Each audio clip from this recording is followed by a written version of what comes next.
नमस्कार, VNM studio से मैं सोनल भारद्वाज आप सभी का वीएनएम टीवी के बुलेटिन में स्वागत करती हूं। देश दुनिया शहर जिले की तमाम खबरों को विस्तार से आप तक पहुंचाएंगे, लेकिन आइए सबसे पहले नजर डालते हैं वीएनएम हेडलाइंस पर। देखते हैं क्या रही आज की खास खबरें।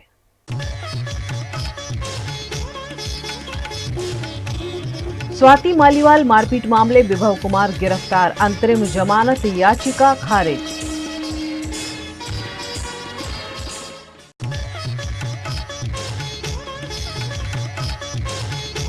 मनसुख वसावा और चेतर वसावा के बीच तू मैं सांसद और विधायक का घर्षण।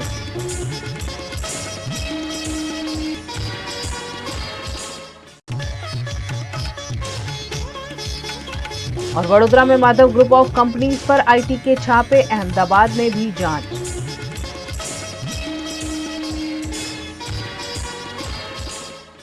आम आदमी पार्टी की सांसद स्वाति मालीवाल के आरोप के बाद अरविंद केजरीवाल के पीए विभव कुमार को पुलिस ने हिरासत में ले लिया है। आप सांसद स्वाति मालीवाल से सीएम हाउस में मारपीट के आरोपी अरविंद केजरीवाल के पीए विभव कुमार को दिल्ली पुलिस ने आज शनिवार को गिरफ्तार कर लिया। पुलिस उन्हें पूछताछ के लिए दोपहर 12:40 पर सिविल लाइन थाने ले आई। पूछताछ के बाद विभव को 30 हजारी कोर्ट में पेश किया गया, जहां उनकी अग्रिम जमानत याचिका खारिज कर दी गई। स्वाति मालीवाल 13 मई को अरविंद केजरीवाल से मिलने सुबह करीब 9 बजे सीएम हाउस पहुंची थी। उन्होंने आरोप लगाया था कि उस दौरान विभव कुमार ने उनके साथ मारपीट और बदसलूकी की। उनके कपड़े तक फट गए थे। स्वाति ने 16 मई को शाम 6:15 बजे दिल्ली पुलिस में एफआईआर करवाई थी। 17 मई को रात 12 बजे के आसपास दिल्ली पुलिस ने एम्स में मालीवाल का मेडिकल करवाया था। शनिवार को रिपोर्ट आई, जिसमें मालीवाल की आंख और पैर में चोट के निशान मिले। रिपोर्ट आने के कुछ घंटे बाद ही दिल्ली पुलिस सीएम हाउस पहुंची और विभव कुमार को अरेस्ट कर लिया गया। जयपुर के डेडियापाड़ा में चेतर वसावा और मनसुख वसावा का आमना सामना होने पर दोनों के बीच जमकर घर्षण हुआ। गुजरात में लोकसभा चुनाव शांतिपूर्ण रूप से संपन्न हो गया है, लेकिन 4 जून को मतदान का परिणाम आने से पहले ही भरूच लोकसभा के दोनों प्रत्याशी आमने सामने आ गए। भरूच के सांसद मनसुख वसावा और डेडियापाड़ा के विधायक चेतर वसावा सरकारी कार्यालय में ही एक दूसरे के साथ झगड़ते हुए देखने मिले। दरअसल मनसुख वसावा ने सोशल मीडिया पर एक पोस्ट की थी, जिसमें लिखा था कि डेडियापाड़ा में तालुका पंचायत कार्यालय में तालुका विकास अधिकारी के साथ विधायक चेतर वसावा ने बदसलूकी करते हुए उन्हें धमकी दी है। बंद ऑफिस में ऑफिस स्टाफ के दूसरे लोगों को बाहर निकालकर अधिकारी के साथ बदसलूकी करने से ऑफिस कर्मियों में डर का माहौल है। मैं तत्काल डेडियापाड़ा पहुंच रहा हूं।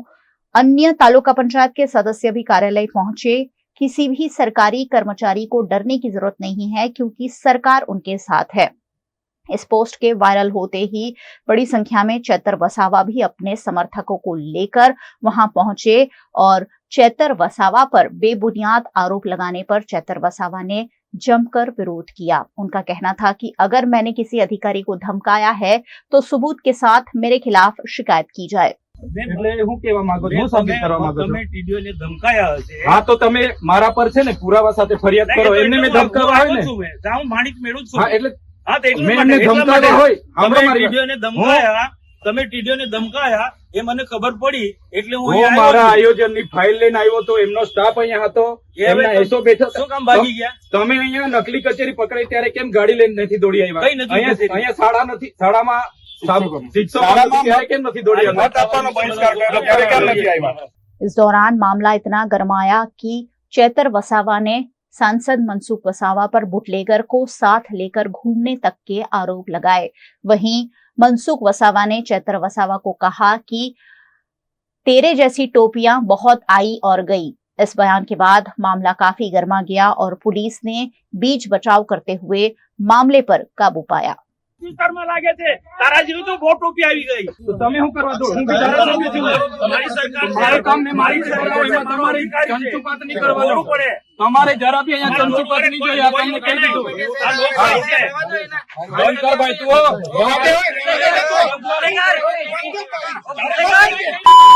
ઉપર દારૂ વેચવા વાળાને મારે સંભાળવાનું। દારૂ વેચવા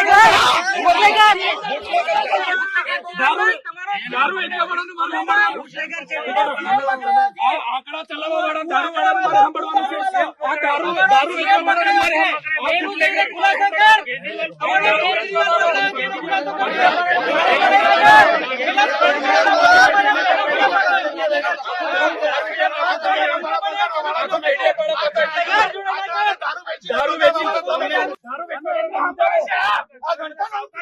દારૂ વેચવા વાળાને સમજાવો. દારૂ વેચવા વાળાને સમજાવો. કોણ સાવકાર છું? બોલો. અરે મેં એના જેવા દારૂ નથી વેચતો. ડી ક્વોલિટી નો દારૂ મેં નથી વેચતો. ડી ક્વોલિટી નો દારૂ મેં નથી વેચતો. મારે કોઈ આગળ ધંધા એ દારૂ વેચવા વાળાને બુટલેગર ને લઈ ફરું છું. શરમ આવે? શરમ લાગે છે. તારા જેવું તો બહુ ટોપી આવી ગઈ. અરે છે અમે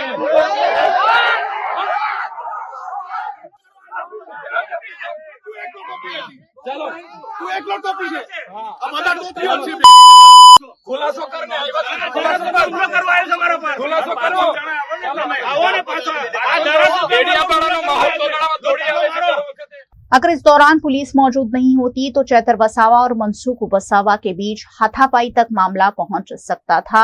उस कदर मामला गर्मा गया था। इस मामले विधायक चैतर वसावा ने डीवाईएसपी लोकेश यादव को मौखिक और लिखित शिकायत भी दर्ज की है। चैतर वसावा का कहना है कि भारतीय जनता पार्टी के इशारे पर उन पर पहले भी गलत मामले दर्ज हुए हैं। इस बार भी गलत इल्जाम लगाया गया है। ऐसे में वे इस बार बर्दाश्त नहीं करेंगे। નિષ્ઠાથી ભૂતકાળમાં અમારી સાથે ઉપરના લોકોના દબાણથી ખોટા કેસો થયા છે. આ વખતે કરશે તો અમને કોઈ વાંધો નથી, પણ અમે ખુલ્લા મેદાનમાં પછી તમારી સાથે ઘર્ષણમાં આવીશું, પોલીસ સાથે ઘર્ષણમાં આવીશું. એ ચોખ્ખી વાત છે. હવે અમે નથી સહન કરવાના. બહુ સહન કર્યું છે. કાયદો કોઈ પણ હાથમાં લે, કોઈ પણ પક્ષનો હોય, બરોબર છે, તો પોલીસ વિભાગ અત્યાર સુધી તમને મારો અનુભવ કેમ છે? કામ કરશે. હા, બસ તટસ્થથી તમને એવું લાગે છે તમારું અમે તમને રજૂઆત કરવા આવીશું. એસપી સાહેબ ને કહીશું કે આ ખોટું થયું છે. તમે જો નહીં ઇમ્પ્લિમેન્ટ કરશો તો અમે ખુલ્લા આવી જઈશું. અમને અમારી સામે પણ કોર્ટ છે, ઉપલા અધિકારી પણ છે, એસપી સાહેબ પણ છે, આઈટી સાહેબ પણ છે. ભૂતકાળમાં બનાવમાં કોઈ માણસને માર નથી મારી, કોઈ દવાખાને તો બી 3 મહિના અમારા ઘરના જેલ બેઠી છે. ખોટા એફિડેવિટો, ખોટી રજૂઆતો એટલે અમને ખબર છે શું થાય છે. સોશિયલ મીડિયાના માધ્યમથી મનસુખભાઈએ પોતાની આઈડી ફેસબુક, ટ્વિટર, ઇન્સ્ટાગ્રામ પર મારા નામ જો તાલુકા વિકાસ અધિકારીને ધમકાવ્યા હોવાનો આરોપ મૂકેલો છે અને પોતે ઉશ્કેરણીજનક પોસ્ટ કરી છે કે બધા તાલુકા પંચાયત ડેડિયાપાડા પહોંચો, હું ત્યાં નીકળી ગયો છું. પોતે અહીંયા આવીને ડેડિયાપાડામાં માહોલ ગરમ કર્યો છે, ઉશ્કેર્યો છે માહોલને. બધા ભાજપના આગેવાનોને ભેગા કરીને અને ડેડિયાપાડાનો શાંતિનો માહોલ બગાડ્યો છે ગેરકાયદેસર મંડળી બનાવીને. અમે શાંતિ ઈચ્છીએ છીએ એટલે અમે કાયદો અને વ્યવસ્થા જળવાઈ રહે એ માટે પોલીસને જાણ કરી છે અને જ્યારે પણ કાયદો અને વ્યવસ્થા ખોળવાશે તેની સંપૂર્ણ જવાબદારી મનસુખભાઈ વસાવાની રહેશે. અમે અમારા તરફથી પ્રયાસો કરીએ છીએ કે અમારા જેટલા પણ ચાહકો છે, અમારા કાર્યકરો છે, અમે બધા શાંતિ, બધાને આપના માધ્યમથી બી શાંતિની અપીલ કરું છું. પણ જે રીતે વહીવટી તંત્રએ ભૂતકાળમાં ભાજપના ઇશારે જે ખોટા કેસો ઉભા કર્યા છે એવી જ રીતે આ વખતે ખોટા કેસો ઉભા કરવાની કોશિશ કરશે અને અમને પરેશાન કરવાની કોશિશ કરશે તો આ વખતે સમગ્ર ગુજરાતના લોકો એક થયા છે. આવનાર દિવસોમાં ખોટા કેસો ઉભા થશે તે દિવસે આજ પોલીસ સ્ટેશનમાં લાખોની સંખ્યામાં ગુજરાતના લોકો ઉપસ્થિત થશે. એની જવાબદારી પણ મનસુખભાઈની રહેશે. गुजरात के वडोदरा और अहमदाबाद में माधव ग्रुप ऑफ कंपनीज पर इनकम टैक्स विभाग ने छापेमारी कर 27 ठिकानों पर जांच शुरू की है। गुजरात में लंबे अरसे बाद इनकम टैक्स विभाग का ऑपरेशन फिर एक बार देखने मिल रहा है, जिसके तहत वडोदरा और अहमदाबाद में खुराना ग्रुप के साथ जुड़े हुए कई लोगों पर जांच की जा रही है। इस दौरान इनकम टैक्स विभाग को मिली जानकारी के अनुसार कुछ ट्रांजैक्शन और बेनामी प्रॉपर्टी के आधार पर इनकम टैक्स विभाग ने एक साथ 27 जगहों पर छापेमारी कर सर्च ऑपरेशन शुरू किया है। कुछ दिनों पहले ही कुछ वित्तीय जानकारी इनकम टैक्स विभाग को प्राप्त हुई थी, जिसके आधार पर ये सर्च ऑपरेशन चलाया जा रहा है। अहमदाबाद और वडोदरा में खुराना ग्रुप और माधव कंस्ट्रक्शन पर इनकम टैक्स विभाग ने छापेमारी कर जांच शुरू की है। ऑफिस और घर पर एक साथ इनकम टैक्स विभाग के अधिकारियों ने छापेमारी कर दी है। वडोदरा के खुराना ग्रुप के अशोक खुराना समेत के सभी पार्टनर्स के वहां भी इनकम टैक्स विभाग जांच कर रहा है। अहमदाबाद में माधव कंस्ट्रक्शन के सुधीर खुराना, विक्रम खुराना और आशीष खुराना के वहां भी इनकम टैक्स का सर्च ऑपरेशन चल रहा है। इस सर्च ऑपरेशन में महत्वपूर्ण डॉक्यूमेंट और ट्रांजैक्शन मिलने की संभावना भी जताई जा रही है। वडोदरा में माधव ग्रुप की सुभानपुरा में स्थित सेंट्रल ऑफिस पर जांच की जा रही है। ये कंपनी निर्माण कार्य और सोलर पैनल का काम करती है।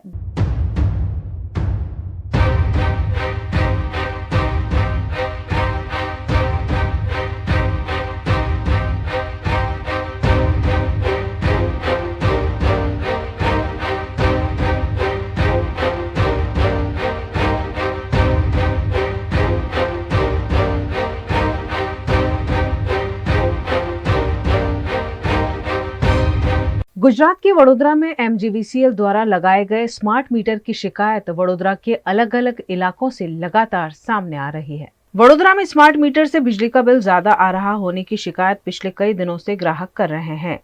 उपभोक्ता अधिकार संगठन ने आज जिला कलेक्टर कार्यालय में आवेदन देकर अपना विरोध जताते हुए स्मार्ट मीटर मामले कई मांग प्रशासन से की है।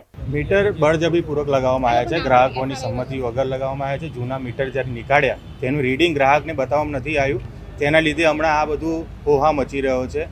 MGVCL ગ્રાહક જોડેથી પરવાનગી લીધા વગર મીટરો જે લગાવ્યા છે તે પાછા લઈ જાય, પાછી પરવાનગી લે અને તેની ચોક્કસ ચકાસણી થાય પછી જ મીટરો લાગશે। ये हमारी मांगनी है। आज कलेक्टर कचेरी में हमें आवेदन पत्र आपका आया है। स्मार्ट मीटर मामले प्रियलक्ष्मी मिल निकट LK नगर के निवासियों ने भी विरोध प्रदर्शन किया। मीटर का विरोध करते हुए इन निवासियों ने मीटर हटाकर नए मीटर लगाकर देने की मांग की है। इस मामले देश के प्रधानमंत्री नरेंद्र मोदी के खिलाफ भी आक्रोश स्थानीय निवासियों द्वारा जताया गया है। अमन नवा मीटर नहीं जोता, अमन जूना मीटर जो होता है अमन आपी दो बस। अधिकारियों को जगह नहीं चैन था ना के के नहीं बदलाय અને દંડ થશે કે નહીં ભરો તો 20,000 દંડ ભરવાનું કે છે, કદી લાવવાના રૂપિયા। वडोदरा कांग्रेस के पूर्व उपाध्यक्ष विनोद शाह ने भी स्मार्ट मीटर का अनोखे रूप से विरोध किया। विनोद शाह ने शरीर पर बेल्ट और चैन बांधकर विरोध प्रदर्शन करते हुए स्मार्ट मीटर से 3 गुना ज्यादा बिजली का बिल आता होने की शिकायत की है। नए मीटर गरीब और मिडिल क्लास के बजाय सिर्फ उद्योगपतियों के घर पर लगाने की बात भी इस मौके पर कही गई है। आज स्मार्ट मीटर ने विरोध करवा माटे मैं मारा शरीर पर पट्टा मार्या, साંકળો मारी અને પ્રજા अधिकारीओने अने जे नेताओं छे एमने जगाड़वा माटे मैं मारा शरीर पर पट्टा मार्या। मारे एमने विनंती है कि प्लीज मेहरबानी करीने हवे आ गुजरातीओने लूंटवानुं बंद करो अने पड़ता पर पाटू ना मारो अरे गुजरातीओने बचाओ। गुजरातीओए तमने खूब प्रेम आप्यो छे, गुजरातीओए तमने खूब वोट आप्या छे। छेल्ला 3 टर्मथी લોકસભાની 3 ટર્મથી તમને 25-26 માંથી 26 સીટો આ ગુજરાત આપી રહ્યું છે। ગુજરાતે તમને જે આપી છે, ગુજરાતે આજે તમને વડાપ્રધાન બનાવ્યા છે, ગુજરાતે તમને ગૃહમંત્રી બનાવ્યા છે, તો તમે શા માટે ગુજરાતીઓને છેતરો છો? તમે શા માટે ગુજરાતીઓને મારો છો? તો હવે તમે શું ગુજરાતીઓને નમાલા સમજો છો? તમે એવું સમજો છો કે ગુજરાતીઓને આપણે જેટલું કષ્ટ આપીશું વેઠી લેશે, બધા સહન કરી લેશે? કેમ કે ગુજરાતીઓ તો દાળભાતિયાઓ છે, એમનામાં વિરોધ કરવાની કોઈ તાકાત જ નથી। પરંતુ જોઈ લો, આજે અમે દાળભાતિયાઓ છે, બરાબર, અમે દાળભાતિયાઓ છે તો અમે અમારા શરીર ઉપર કષ્ટ કર્યું છે, પરંતુ સમય આવશે તો અમે આનાથી ઉગ્ર આંદોલન કરી અને અધિકારીઓને જગાડીશું। નહીં જાગે તો પછી એના પરિણામ આ સરકારે ભોગવવાના રહેશે।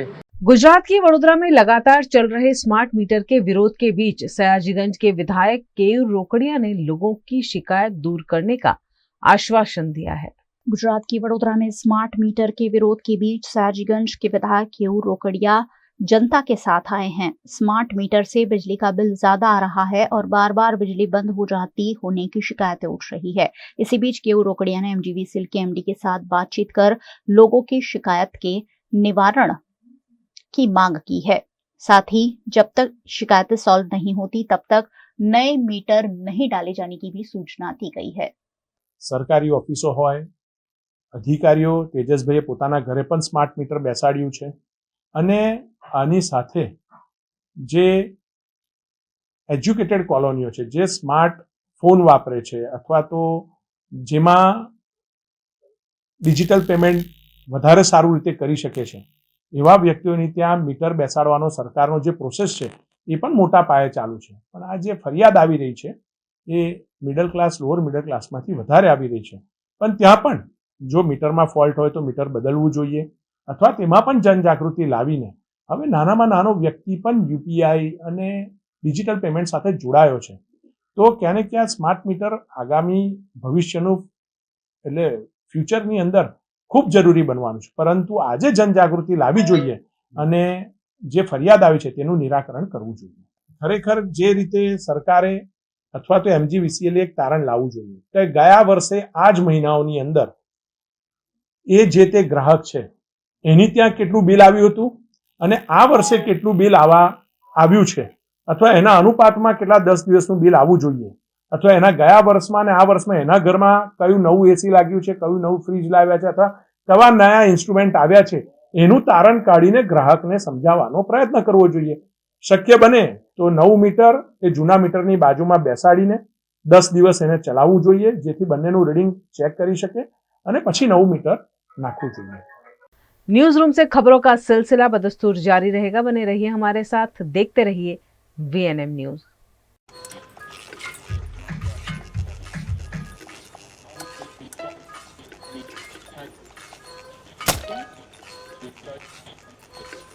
पंखा कम वोल्टेज में कम हवा, switch to RR signature BLDC fans जो दे फुल स्पीड कम वोल्टेज में. RR सिग्नेचर फैंस, आपके काम की बात. Welcome to Courtyard Palladium. 3 BHK large size apartments જ્યાં તમને મળશે એક grand living room with an amazing view, સાથે એક comfortable dining area, a perfect kitchen for your perfect family. Now 3 bedrooms નો પહેલો bedroom with an amazing balcony view. સાથે the second bedroom which is very comfortable, very cozy and has ample of sunlight. And now for the third and the master bedroom of this house. This is so amazing, so grand and so beautiful. Best વાત આ apartments ની એ છે કે અહીંયા તમને મળે છે walk through balcony. So now I'll see you in the living room. Let's go. This is amazing, right? Courtyard Palladium, 3 BHK large apartments near Earth Infinity in Bhaili. Don't forget to visit.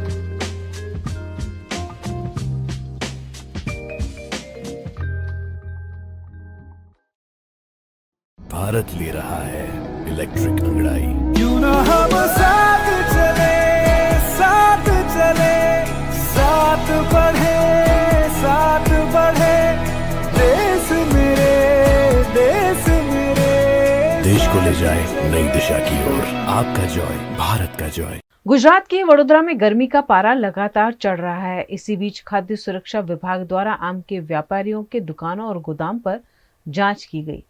गर्मियों की season को ध्यान में रखते हुए फिलहाल आम समेत के फलों की बिक्री बढ़ी है. ऐसे में वडोदरा में खंडेराव मार्केट में फ्रूट के बाजार में कॉरपोरेशन के खाद्य सुरक्षा विभाग द्वारा जांच की गई. खंडेराव मार्केट के पीछे वीराई माता के चौक में सिद्धनाथ रोड इलाके में फलों की जांच की गई. आम बेचने वाले व्यापारी केमिकल का इस्तेमाल कर आम को जल्दी से पकाते हैं. ऐसे में इन व्यापारियों द्वारा पकाई गई आम के सैंपल लेकर जांच की गई. ઉનાળાની ઋતુમાં જે કેરીનો જે વેચાણ થતું હોય છે, કેરીમાં લોકો પહેલાં કેલ્શિયમ કાર્બાઇડ જે વાપરતા હતા, હવે છેલ્લા 2-3 વર્ષથી આ લોકો કેલ્શિયમ કાર્બાઇડના બદલે ઇથિલિન લાઇફલાઇન નામની જે પડીકી આવે છે, જે FSSAI એપ્રુવ છે, એનાથી પકાવતા હોય છે. એનું ચેકિંગ લગભગ 6 થી 7 વાર કરવામાં આવ્યું છે. આજે પણ લોકો કહેતા હોય છે કેલ્શિયમ કાર્બાઇડ છે, તપાસ કરો, તપાસ કરો. એટલે આજે પણ તપાસ 2 ટીમો બનાવીને અલગ અલગ જુદી જુદી વિસ્તારમાં ખંડેરાવ માર્કેટની પાછળ મોટી મોટી વખારો છે ને, જે કેરીનું વેચાણ થતું હોય, ત્યાં આપણે ઇન્સ્પેક્શનની કામગીરી કરી. गुजरात की वडोदरा कॉरपोरेशन में जनप्रतिनिधियों के साथ तो तनातनी चलती ही रहती है. अब अधिकारियों के बीच भी घर्षण सरेआम उजागर हो रहा है. गुजरात की वडोदरा महानगर पालिका में स्थायी समिति की बैठक में वार्ड नंबर 13 की काउंसिलर जागृति काका का अपमान होने का मामला सामने आया है. वार्ड नंबर 13 की काउंसिलर जागृति काका का जोन की डिप्टी कमिश्नर भावनाबा झाला के साथ विकास मामले घर्षण हुआ था, जिसके बाद जागृति काका ने स्थायी समिति की बैठक में भावनाबा झाला को बुलाने की मांग की थी, लेकिन म्युनिसिपल कमिश्नर दिलीप राणा ने उन्हें नहीं बुलाया. ऐसे में स्थायी के सदस्यों ने इसे काउंसिलर का अपमान बताकर जब तक भावनाबा झाला स्थायी समिति की बैठक में नहीं आते हैं तब तक मीटिंग आगे नहीं बढ़ाने की बात कहते हुए बैठक को रद्द कर दिया. પરમ દિવસે મારા વિસ્તારની રજૂઆત લઈને ડેપ્યુટી કમિશનર ભાવનાબેન ઝાલા પાસે હું ગઈ હતી. કે બેન મારા વિસ્તારમાં આટલી તકલીફ છે કે વિસ્તારમાં સફાઈ રેગ્યુલર નથી થતી, પાણી નથી રેગ્યુલર બધાને મળતું, પાણીના બહુ જ બધા પ્રોબ્લેમો થાય છે, પાણીમાં કન્ટામિનેશન છે. અને આખા સયાજીગંજમાં જુઓ તમે, કોર્પોરેશનની ઓફિસમાં જુઓ, ચિંતનભાઈની ઓફિસ પાસે 3 વર્ષથી એક ઢગલો પડ્યો છે, એ પણ નથી હટાવતા. બેન આટલી બધી સમસ્યાઓ વોર્ડની અંદર છે તો કે હું સવારે 7 વાગ્યાથી નીકળી જાઉં છું, 9 વાગ્યા સુધી ઝોનમાં ફરું છું બધે. મેં કહું બેન તમે મારા વોર્ડમાં ક્યારે આવ્યા? તો કે હું આવી હતી બદામની બાગ. મેં કહું બેન બદામની બાગ એ કોર્પોરેશનની ઓફિસ છે, કમાન્ડ સેન્ટર છે, ફાયરની ઓફિસ છે, કોઈ સ્લમ વિસ્તાર નથી કે કોઈ ત્યાં આગળ રહેતું નથી પબ્લિક. તમે પબ્લિકમાં મુલાકાત લો અને તમે જાતે જુઓ તો તમને ખબર પડશે, રિયલાઇઝ થશે કે પબ્લિક કેવી તકલીફમાં રહી છે. આજે નવાપુરાની અંદર જુઓ કે ગેસ ડિપાર્ટમેન્ટનું કામ ચાલતું હોય એટલે એનો ખાડો હોય, જીઓ વાળાનો ખાડો હોય, એટલા બધા ત્યાં આગળ ગીચો ગીચ વિસ્તાર છે તો ત્યાં આગળ સફાઈ નથી થતી રેગ્યુલર. સફાઈ સેવકો 4-4 દિવસ સુધી રજા ઉપર હોય, બીજા સફાઈ સેવકો રિટાયર્ડ થયા હોય. એટલે આ બધા પ્રશ્નો છે. તો મને જોશથી ઊંચા અવાજે એવું બોલ્યા કે હું આખો ઉત્તર ઝોન ભેગો કરીને તમારું નવાપુરા ચકાચક કરી દઉં તો તમે એની મને કમિટમેન્ટ આપો છો કે સાંજે કચરો નહીં પડે. એટલે પછી મેં એમને સામે વળતો જવાબ આપ્યો કે બેન નવાપુરાની અંદર માણસો રહે છે, જનાવર નથી રહેતા. જનાવર પણ એવી ચોખ્ખી જગ્યા જોઈને બેસે કે અહીંયા આગળ ગંદકી ન હોય.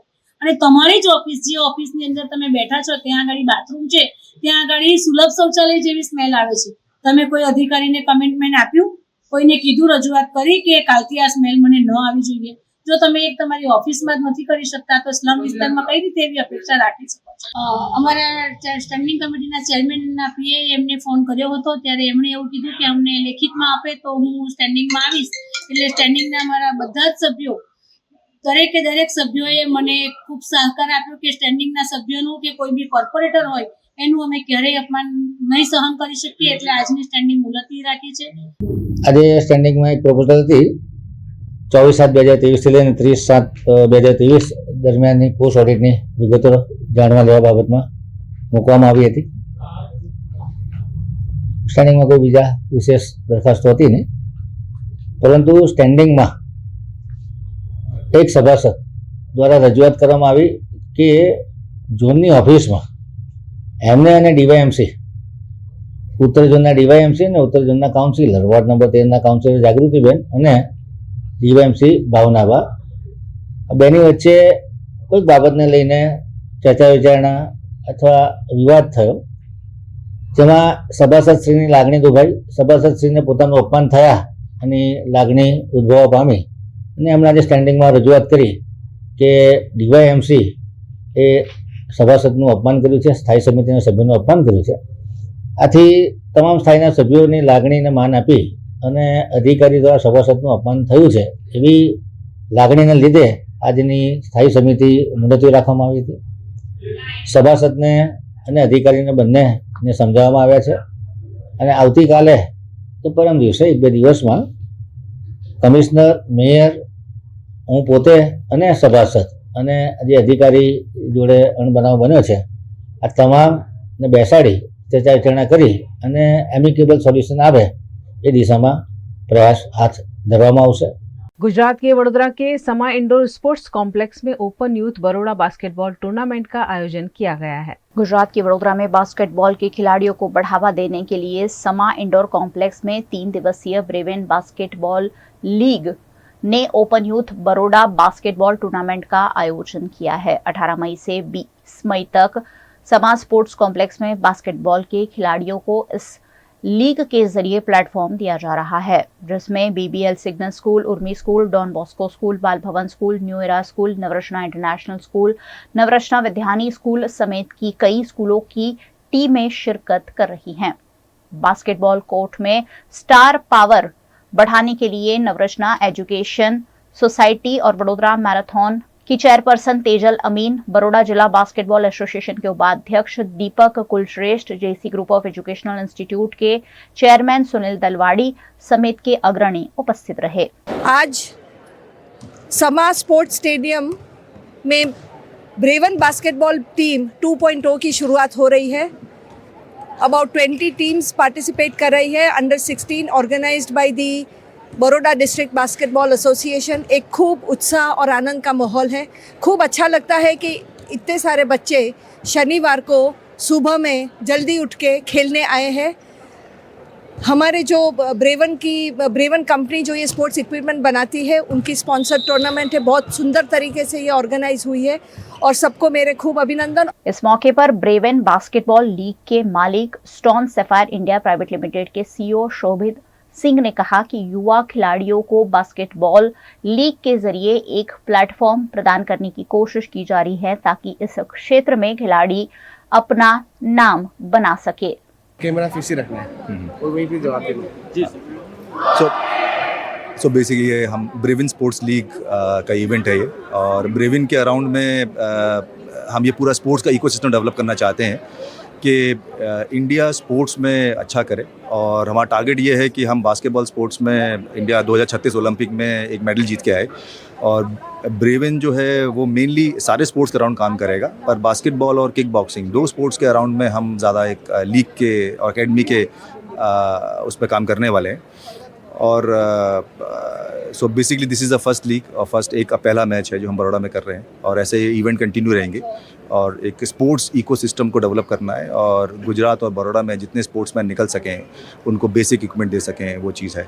गुजरात के अमरेली में लगातार तीसरे दिन भी बिन मौसम बारिश के बरसने से माहौल बरसाती हो गया है। गुजरात के अमरेली जिले में लगातार तीसरे दिन भी बिन मौसम बारिश दर्ज हुई है।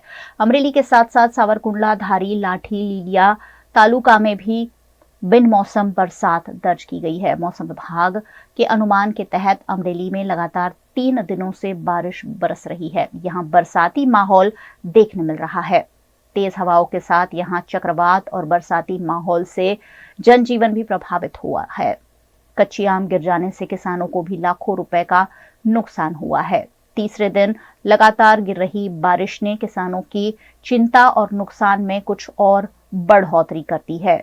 धारी के कई ग्रामीण इलाके में भी धुआंधार बिन मौसम बारिश दर्ज की गई। धारी के सरसिया में बरसाती माहौल देखा गया। वहीं डांगावदर की स्थानिक नदी में भी बाढ़ की स्थिति बन गई है। गुजरात के वडोदरा की ITM SLS बड़ौदा यूनिवर्सिटी में एक नया कोर्स लॉन्च होने जा रहा है, जिसकी जानकारी आज पत्रकार परिषद में दी गई। वडोदरा की ITM SLS यूनिवर्सिटी में स्कूल ऑफ डिजाइन का कोर्स शुरू होने जा रहा है, जिसके बारे में जानकारी देने के लिए आज बड़ौदा रेजिडेंसी में पत्रकार परिषद का आयोजन किया गया। कल शाम को कोर्स का ऑफिशियल लॉन्च होने जा रहा है। बैचलर ऑफ डिजाइन नाम का ये कोर्स 4 साल का होगा, जिसमें इंटीरियर, फैशन, प्रोडक्ट और ग्राफिक डिजाइन जैसे सब्जेक्ट्स स्टूडेंट्स को सिखाए जाएंगे। इस कोर्स के बारे में स्कूल ऑफ डिजाइन की डीन डॉक्टर बीना संतोष ने जानकारी दी। वडोदरा की ITM SLS बड़ौदा यूनिवर्सिटी में एक और कोर्स ऐड होने जा रहा है। एक और कोर्स की लॉन्चिंग होने जा रही है और ये कोर्स है स्कूल ऑफ डिजाइनिंग, जहां पर डिजाइन से रिलेटेड सारे कोर्स स्टूडेंट्स को सिखाए जाएंगे। और इसमें क्या खास होगा, किस तरह के सब्जेक्ट्स इसमें ऐड किए जाएंगे, इस बारे में जानते हैं डॉक्टर बीना संतोष से। स्कूल ऑफ डिज़ाइन बेसिकली हम लोग इस साल लॉन्च कर रहे हैं। ये हमारा पहला साल है स्कूल ऑफ डिज़ाइन का, और हम 4 प्रोग्राम्स के साथ लॉन्च कर रहे हैं school of design. School of design में आपको 4 प्रोग्राम्स मिलेंगे, वो है graphic, fashion, product and interior design.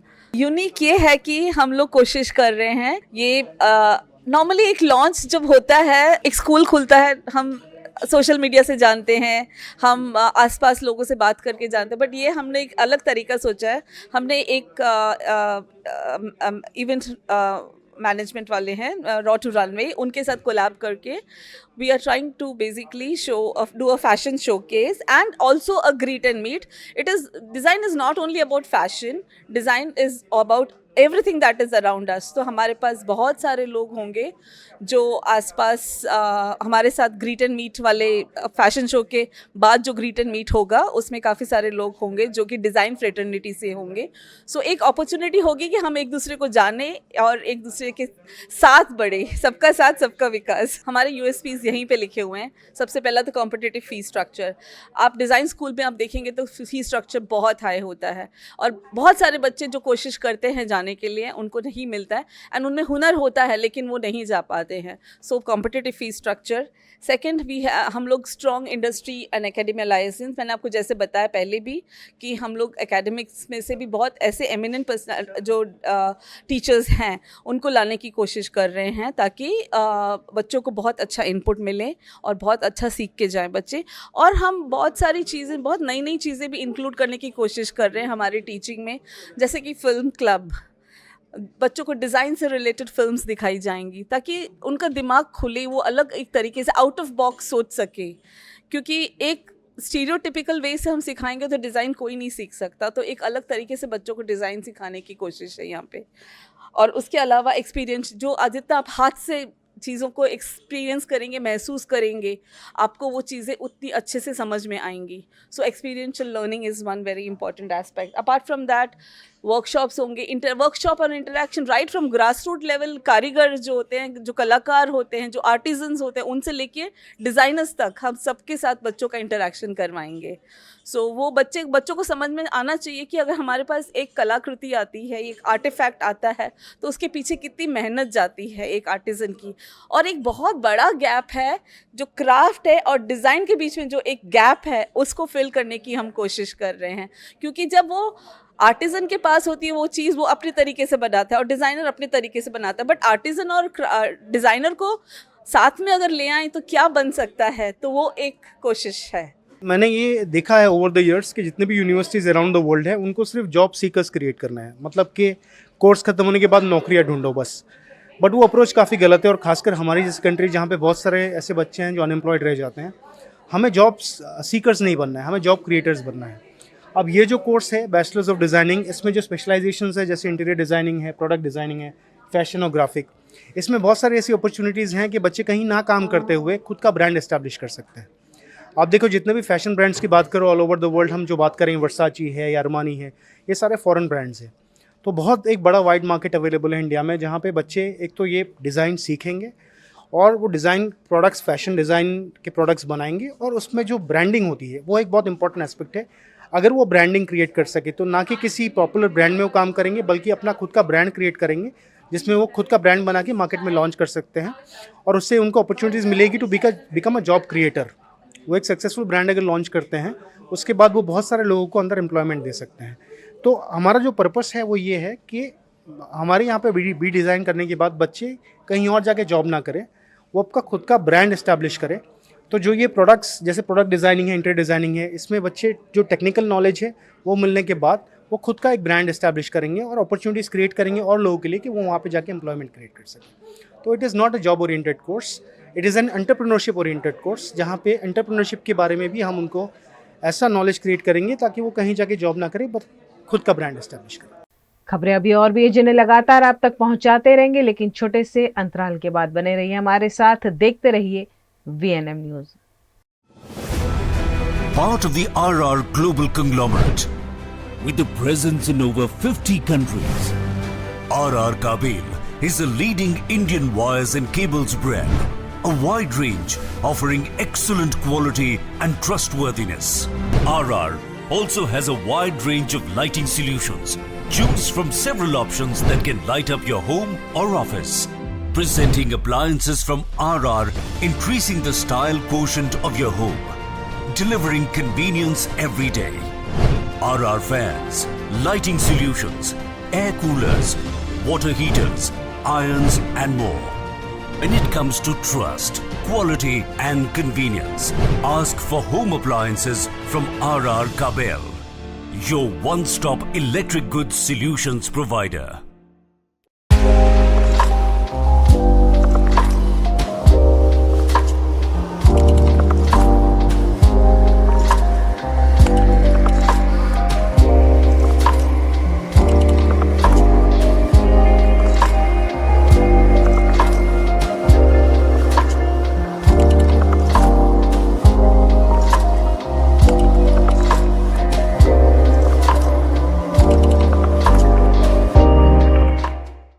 Every new year we take a new year resolution. New year resolution का मतलब होता है upgrading your life, which means upgrading your lifestyle and upgrading your living space.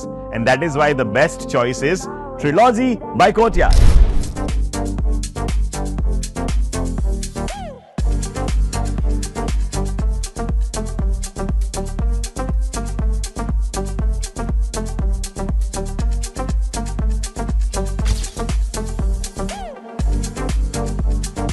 Trilogy by Courtyard. Finest architecture, world-class amenities, and a great space to live. Come check it out. कुदरती या कृत्रिम आपदाओं से निपटने के लिए वडोदरा के म्युनिसिपल कमिश्नर दिलीप राणा ने दमकल विभाग के साथ एक विशेष बैठक की।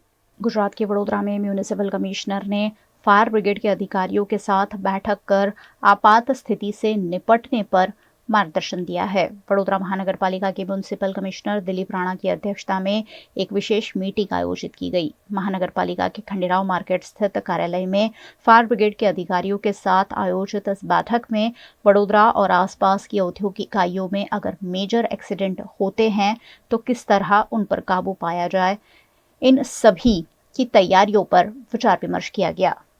गुजरात की वडोदरा के एसएसजी अस्पताल में फिजियोथेरेपी स्टूडेंट का कॉन्वोकेशन समारोह पहली बार आयोजित किया गया, जिसमें कुल 80 छात्रों को सम्मानित किया गया। एसएसजी हॉस्पिटल के इतिहास में पहली बार फिजियोथेरेपी स्टूडेंट का कॉन्वोकेशन समारोह आयोजित किया गया। मेडिकल कॉलेज हॉल में आयोजित कॉन्वोकेशन में अस्पताल के superintendent Ranjan Iyer, physiotherapy department के in charge dean Aruna Tadpada, professor doctor Chetna, छात्र अग्रणी डॉक्टर देवेंद्र गुप्ता और अस्पताल का स्टाफ मौजूद रहा। इस मौके पर सभी छात्रों को उज्जवल भविष्य की शुभकामनाएं दी गई। અમે લોકો કોન્વોકેશન બેચ 2019 નું આજે ફિઝિયોથેરાપી ડિપાર્ટમેન્ટનું છે એસએસજી હોસ્પિટલમાં રાખવામાં આવેલું છે મેડિકલ ઓડિટોરિયમમાં, અને અમારા લોકોની 4.5 યર્સની આ મહેનત સફળ થઈ છે એનું સેલિબ્રેશન રાખ્યું છે। અમારી માટે બહુ પ્રાઉડ મોમેન્ટ છે, અને અમારા પેરેન્ટ્સ બી બધાના જ જે લોકો સુરત અને વલસાડથી ભણી રહ્યા છે હોસ્ટેલોમાં રહીને, એ લોકોના પેરેન્ટ્સ બી આ પ્રાઉડ મોમેન્ટ જોવા માટે આવ્યા છે, તો અમે લોકો બહુ ખુશ છીએ। ફિઝિયોથેરાપી કોલેજ મહારાજા સયાજીરાવ યુનિવર્સિટીનું 51મું વર્ષ આજે પૂરું થાય છે। વિદ્યાર્થીઓ, આઉટગોઈંગ વિદ્યાર્થીઓ કોન્વોકેશન સેરેમનીમાં અત્રે ભેગા થયા છે। એ લોકોને ડિગ્રી એનાયત કરતા તથા આશીર્વાદ આપતા ખૂબ ખૂબ ગૌરવ અનુભવું છું, અને આ વિદ્યાર્થીઓને એવી શુભેચ્છા આપું છું કે એ લોકો જ્યાં પણ જાય, કોઈ પણ જગ્યાએ એસએસજી હોસ્પિટલનું, ફિઝિયોથેરાપી કોલેજનું તથા મહારાજા સયાજીરાવ યુનિવર્સિટીનું તથા તેમના મા બાપનું ગૌરવ વધારે।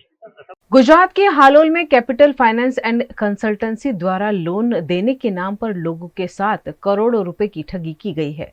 गुजरात के पंचमहाल जिले के अखबारों में विज्ञापन देकर लोन देने के बहाने ठगी का मामला उजागर हुआ है। हालोल तालुका पंचायत कार्यालय निकट कान्हा सेंट्रल कॉम्प्लेक्स में अंकित पटेल नामक शख्स ने कैपिटल फाइनेंस एंड कंसल्टेंसी के नाम पर ऑफिस खोली थी और जरूरतमंद लोगों को 5 दिनों में लोन देने का भरोसा जताया था, जिसके बाद पंचमहाल जिला के शहरा, मोरवा, गोधरा और वडोदरा समेत कई जिले के लोगों ने फाइनेंस ऑफिस का लोन लेने के लिए संपर्क किया था।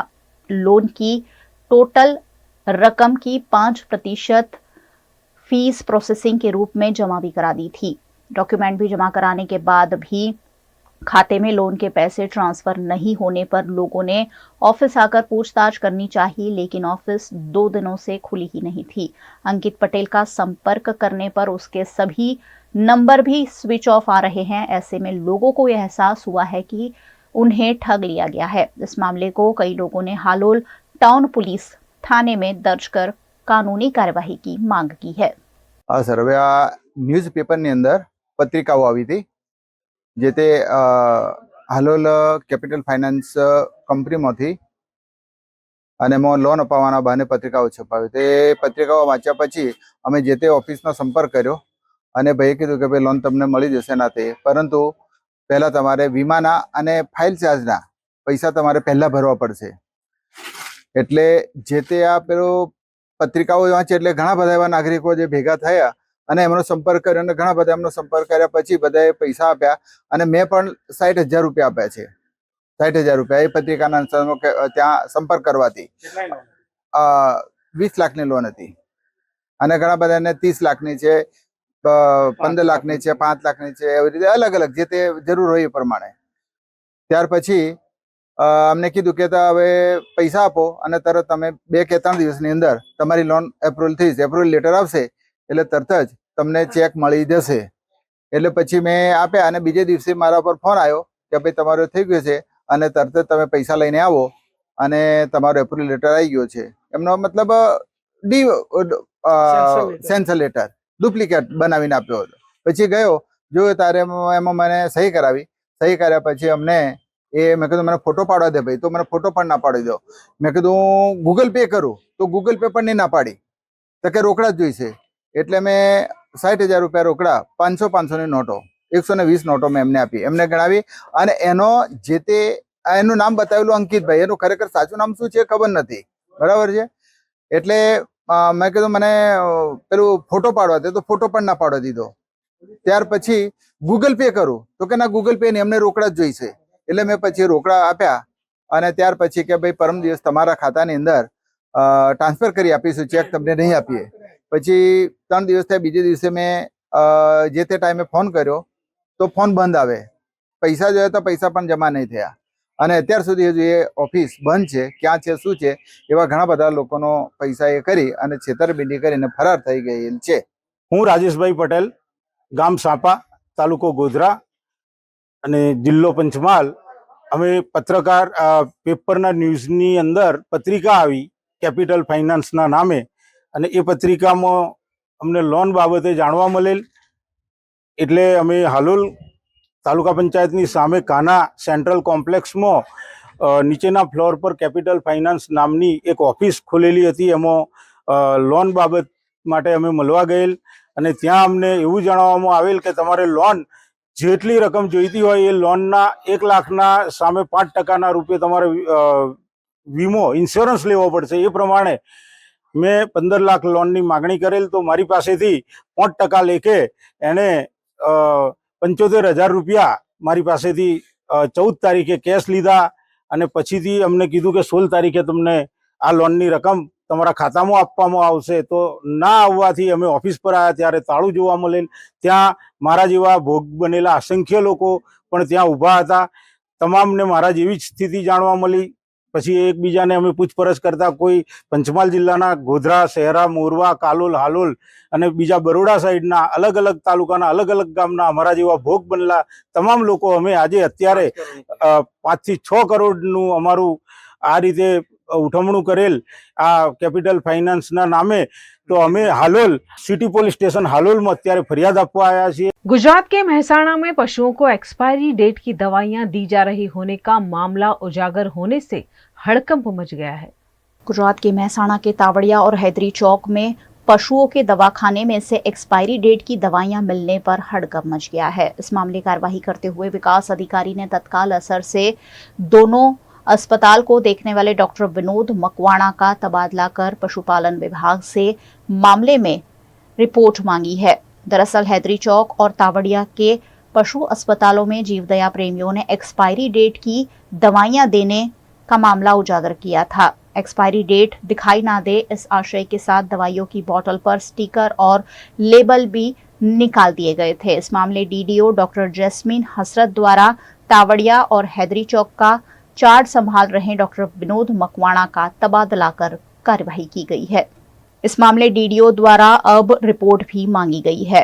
ये दवाइयां कहां से लाई गई थी, कितनी अस्पताल में अभी भी बची हुई है, इन सारी जानकारी को डीडीओ डॉक्टर अमीन ने पशुपालन अधिकारी से मांगा है. गुजरात के सूरत की सुमुल डेयरी ने पशुपालकों के लिए बड़ा ऐलान किया है. गुजरात के सूरत और तापी जिले के पशुपालकों के लिए खुश खबर है. सूरत में सुमुल डेयरी ने पशुपालकों के लिए बोनस का ऐलान किया है, जिसमें प्रति किलो फैट पर 115 रुपए देने का ऐलान चेयरमैन मानसिंह पटेल द्वारा किया गया है. 4 जून बाद सुमुल सूरत तापी मंडली में 385 करोड़ रुपए जमा कराए जाएंगे. सूरत सुमुल डेयरी का 2023-2024 का वार्षिक टर्नओवर 6,333 करोड़ का होने की जानकारी भी इस मौके पर डायरेक्टर जयेश पटेल द्वारा दी गई है. સુમુલ ડેરીની આજે આદરણીય પ્રમુખ શ્રી માનસિંહભાઈ પટેલના નેતૃત્વમાં નિયામક મંડળની સભા મળી હતી. સુમુલ ડેરી સાથે લગભગ સુરત અને તાપી જિલ્લાના 2.5 લાખ પશુપાલકો જોડાયેલા છે.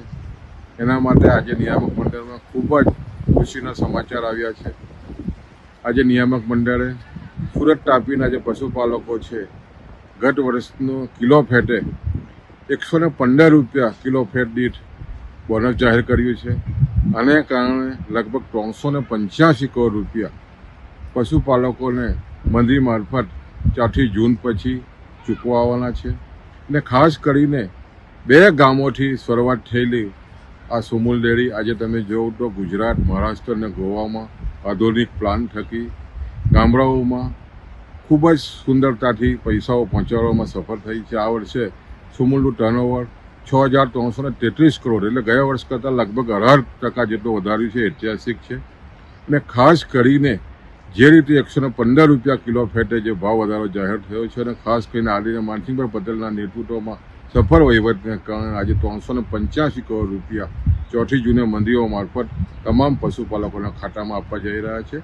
मध्य प्रदेश के रतलाम में पीपलिया जोधा गांव में फैली गंदगी लोगों को बीमार कर रही है, जिस पर ठोस कार्यवाही की जरूरत है. विकास के बड़े बड़े दावों के बीच मध्य प्रदेश के रतलाम जिले के पीपलिया जोधा गांव में साफ सफाई नहीं होने की वजह से लोगों के बीमार पड़ने की खबर सामने आ रही है.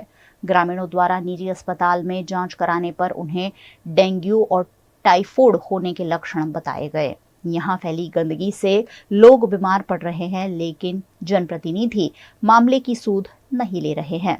इस पूरे मामले को लेकर ग्राम पंचायत सचिव से शिकायत की गई तो उनका कहना था कि हमने स्वास्थ्य विभाग के अमले को बुलाया है और जांच की जा रही है. दरअसल साफ सफाई की भी उचित व्यवस्था किए जाने का दावा किया गया, लेकिन ग्रामीणों का कहना है कि खुले में ही कचरा फेंकने पर मच्छर और गंदगी बढ़ रही है, जिससे लगातार बीमार पड़ रहे हैं. तो हमारे गांव में डेंगू, मलेरिया ये बहुत सारे फैल रहे हैं. इस गंदगी के कारण हमारे सब मिल रहे हैं. शिकायतें हम विधायक द्वारा, सब द्वारा की, सांसद द्वारा की, हमने 181 पे की कंप्लेंट की, कोई कार्रवाई नहीं की हो जा रही. गांव में 100-150 बीमार है. रतलाम के पीपलिया जोधा गांव में पैर पसार रही गंदगी कब तक दूर होगी और लोगों को कब साफ सुथरा माहौल मिल पाएगा, ये सुनिश्चित करना जरूरी है. हफ्ते भर से ध्यान में आया है कि गांव में जो है बहुत सारे लोग बीमार हो रहे हैं. जांच करवाई तो उसमें टाइफाइड और जैसे डेंगू भी बता रहे हैं. ये जो है स्वास्थ्य विभाग को हमने सूचना करी थी कि ज्यादा तादाद में लोग जो है बीमार हो रहे हैं. तो स्वास्थ्य विभाग ने भी जो है सतर्कता दिखाते हुए आज जो है शिविर लगाया है और घर घर जाकर सर्वे भी किया है. चिन्हित किया है लोगों को, जो बीमार लोग हैं उनको चिन्हित करके, और कुछ जो है डेंगू की शंका है तो डेंगू के सैंपल भी जो है लिए हैं. अब चूंकि जांच में स्पष्ट होगा कि डेंगू है या टाइफाइड है या वायरल है, ये स्वास्थ्य विभाग ही बताता है. गुजरात के वडोदरा जिला के सावली में 2 दिन में दूसरी बार चोरी की वारदात सामने आई है और इस बार चोरों ने मंदिरों को निशाना बनाया है. वडोदरा के सावली में चोरों की सक्रियता और पुलिस की निष्क्रियता पर सवाल उठे हैं. 2 दिन पहले ही सावली में एक घर में चोरी हुई थी और इस बार भगवान के घर को चोरों ने निशाना बनाया. सावली नगर के मध्य में स्थित दुर्गेश्वर महादेव मंदिर में चोरी की घटना सामने आई है, जिसमें लोगों की आवाजाही के बीच सड़क पर बने हुए मंदिर में चोरों ने चोरी की वारदात को अंजाम दिया है. मंदिर में दान पेटी में रखे हुए पैसे और अन्य वस्तुओं की चोरी इस मौके पर की गई है, जिसकी शिकायत मंदिर संचालक जगदीश जोशी ने सावली पुलिस थाने में की है. सीसीटीवी फुटेज के आधार पर चोरों को पकड़ने की कवायद की जा रही है. आ मंदिરની અંદર સવારે હું 6:30 વાગે કાયમ પૂજા અર્ચના માટે આવું છું. આવ્યો ત્યારે તાળું તો મારેલું જ હતું, તાળા બંને મારેલા હતા, પણ જે દાન પેટી હતી એ દાન પેટી તૂટેલી જોવા મળી અને વેર વિખેર બધી થેલીમાં બધા જે ભગવાનના કપડાં ને એવું બધું હતું એ વેર વિખેર જોયું એટલે શંકા મને એમ લાગ્યું કે સાલું આ શું થયું છે. ત્યારબાદ હું પછી અમે ફરિયાદ કરવા માટે ત્યાં ગયા. गुजरात के भरूच जिला के झगड़िया के गांव में किसानों ने विद्युत विभाग के कार्यालय पर हल्ला बोल किया. झगड़िया में बिजली कंपनी अंतर्गत आने वाले कई गांव में किसानों को सुचारू जल आपूर्ति नहीं हो रही है, जिससे किसानों को खेती में दिक्कतें आ रही है. पिछले दिनों आए चक्रवात के बाद कई घंटे बिजली गुल रही. ऐसे में इस मामले किसानों ने बिजली विभाग के कार्यालय पर हल्ला बोलकर सुचारू बिजली आपूर्ति की मांग की है. વાવાઝોડું જન્નું આવ્યું છે ને, તનનું રાણીપરા ફીડર ટોટલી બંધ છે. 5 દિવસથી 20 મિનિટ બી લાઇટ એ લોકો આપી નથી. નથી, એ લોકો ઝાડનું મેન્ટેનન્સ કરતા કે કોઈ મેન્ટેનન્સ કરતા નથી એ લોકો, બરાબર. વાયરિંગનું બી કોઈ મેન્ટેનન્સ નથી એ લોકોનું. અમે વારંવાર રજૂઆત કરી તો બી અમારો કોઈ જવાબ મળતો નથી અમને. કમ્પ્લેનમાં બી કમ્પ્લેન બી અમારી ઉઠાવતા નથી. હમણાં રૂબરૂમાં रहे तो भी साहब हमारा हाजिर नहीं। उत्तराखंड में जारी चारधाम यात्रा में भारी भीड़भाड़ के चलते अव्यवस्थाओं की भरमार देखने को मिल रही है। चारधाम की यात्रा में केदारनाथ में भारी भीड़ देखने को मिल रही है, जिससे यहाँ 11 तीर्थ यात्रियों की मृत्यु हो गई है। यहाँ 200 मीटर के दायरे में मोबाइल फोन पर प्रतिबंध लगा दिया गया है। इस साल उम्मीद से ज्यादा भीड़ होने की वजह से रजिस्ट्रेशन भी बंद किया गया है। कार लाइन मंदिर से करीब 40 किलोमीटर दूर है और ऐसे में भीड़ को काबू में रखने के लिए उत्तराखंड सरकार ने फिलहाल रजिस्ट्रेशन बंद कर रखा है। केदारनाथ जाने के लिए बड़ी संख्या में उमड़ी भीड़ प्रशासन के लिए चुनौती बन रही है। गुजरात के अमरेली जिला के धारी से 5 किलोमीटर की दूरी पर स्थित डांगावदर गांव में तेज हवाओं और बिन मौसम बारिश से फसल बर्बाद हो गई है। धारी से बगसरा जाने वाली सड़क पर डांगावदर गांव है, जहां मौसम विभाग के अनुमान के तहत बरसी जोरदार बारिश और चक्रवात के चलते फसल पर काफी असर पड़ा है। यहां विद्युत विभाग के कई खंभे जमींदोज हो गए और आम के बगीचे भी उजड़ गए हैं। यहाँ बाजरा, तिल की फसल को भी काफी नुकसान पहुंचा है। ऐसे में यहाँ के किसान सरकार से तत्काल सहायता की मांग कर रहे हैं। तालुके का डांगावदर गांव जो पिछले दिन एक चक्रवात या छोटा सा तूफान आया था, उनकी वजह से बहुत सारी आम का जो बाग है वहाँ पे नुकसान हुआ है। आप देख सकते हो कि यहाँ पे कितने सारे आम गिर गए हैं और जो यहाँ के फार्मर हैं अपना गुजारा जो बगायत से करते हैं, उनके साथ हम बातचीत करते हैं। अब मेरे साथ खड़े हैं कोई किसान, तो उनके साथ हम बात करते हैं। कल शाम को तकरीबन 5 बजे के आसपास अचानक चक्रवात आया। अच्छा, तो उनकी वजह से क्या देखा आपने? आंधी तूफान इतना था तो पूरे बागायत पेड़ में से, आम के पेड़ में से सारी आम निकल दी उसने, जो बोलते गिर गई और नुकसानी ज़्यादा हुए और पेड़ का 50% जैसे पेड़ उखड़ के निकल गए पूरा। अच्छा, तो ये जो आपका आम का बाग है वो कितने एरिया में है? वो कम से कम 3 एकड़ में है। अच्छा, और कितनी नुकसानी हुई आपके अंदाज से? हमारे अंदाज से नुकसानी 3 से 3.5 लाख की नुकसानी हुई है। गई काले जो वरसाद पड़્યો તેમાં અતિશય નુકસાન થયું છે। જે ખેતી પાકમાં અત્યારે બાજરો છે, 5 વીઘાનો બાજરો છે, 5 વીઘાનો તલ છે અને બગીચા, એમાં કોઈ ખામી જ નથી। નુકસાન બધું જો કે આ નિષ્ફળ જ પાક ગયો છે અને બગીચામાં ખૂબ નુકસાન છે અને જે લાઇટ આપણે વીજળીના પોલ છે એ ઘણાય ધરાશયી થઈ ગયા છે। એટલે તાત્કાલિક આનું કંઈ જે કંઈ દેવાનું થાય અને જે બધી સહાય મળે। VNM टीवी की खबरें अब आप YouTube, Facebook, Instagram के अलावा OTT प्लेटफॉर्म्स पर भी लाइव देख सकते हैं। डेली हंट, जियो टीवी फाइबर के 498 नंबर के चैनल पर VNM टीवी आपके लिए 24 घंटे उपलब्ध है। तो देखते रहिए VNM टीवी। न्यूज रूम से आज के लिए बस इतना ही। देश, दुनिया, शहर, जिले की तमाम खबरों को लेकर हम कल फिर हाजिर होंगे। तब तक के लिए हमें दीजिए इजाजत। नमस्कार।